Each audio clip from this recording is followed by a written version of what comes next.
السلام علیکم. و علیکم السلام اکا. من استعداد خدادو دارم. لوبای چیه چپنه گم میدن. لوبای نام دولت. لوبای چه کل تاجیک چی میشه؟ یالا کیجات میشه.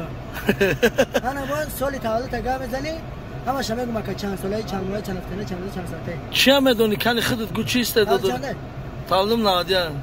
سال گوسفنده 32 ساله 384 ماه 1664 هفته اینا 11682 280 سال 2027 میاد 36 ساله میشه. اینا سرود قدم قربان هم قید خطاب حضور باره چپلا گم میزنم کنی خطاب حضورت برام چلا گوشوارت خرم رخت ورزم مرا بالشت ورشین مرخ اکتا تا وچ کنم تا تخونه ببرم اتا کپ چهمنه کتی تانخ مرا بب داری لنجایی قصد ارادیه جین کسر داری قوشایی جسد ارادیه شق کسر جنوم در نو کی بنی جنوم صدقته گلی منزرتی کنتنی من تقدسیل و درجه تمگی اکس سال دیگه رو چند شنبه میام 29 نول نهی از اون سن آدیم 29 سپتامبر درجه روز میدونی کی بده درجه روز پنجشنبه بس این سال جمعه میره تو فول میری یا کی چقدر استعدادی خدا داده.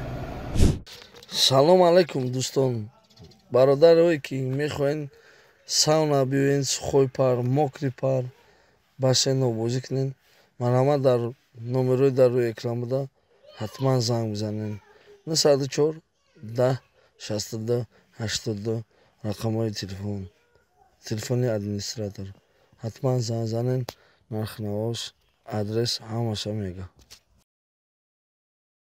با چی هنر دارین؟ من با جدول ضرب توسط کردم دو ماه یا سوال میتونم نمیگم 70 کره 70 70 کره 4900 80 کره 80 6400 مالادس با چی استعداد؟ با همه 256 دولت چپنه گفتم اتون فکر 256 دولت کنی بگو اینا شما بگم کدام دولتی که نمبر کدام دولتی که من نمبر کنم تو کام بزنم پاریس ژیرام ریم میر ایتالیا ایالتی فرانسیا یا اسنارف گینکوک کوکنگ میشه گینکوک دیدی ریسک کردی جورا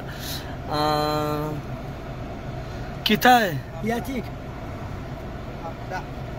خیلی مالادس هم خیلی چی کردیم ایش داموته بخیرد نه یک شد همون دکمو دوک اگه جا ترا با میتونن یوانو خیم خونمون هم بالاتر نه خونه دونه سایت تو چیه نو سایتم جهانگیر شیف جان شیف 29 و بچه قبیسون هستی جهانگیر منستن خودش میبره جهانگیر منسته ای سبچکا جهانگیر شیف جان شیف 29 منسته میبره استراده همین جهان بنویس نامش خودش میبره زنده باش که کن پادپیسکو مالا چی میگی کل تاجیک پادپیسات سکنن دال شیان چی گو سایت شما رو او برادران مخلص عزیز پادپیسکای کانال یکی کل تاجیک بدرین همین سایت یکم هم پادپیسات سکنن لایو در سایت ترا همین با دستگیری شما پیشروی ما و نصیب شه ویدیومون رو تست برآوردن میگیریم شما بها بتین تا زنده باشی گو زنده باشی گو عزیز نشو زنده باشی عزیز نشو میشه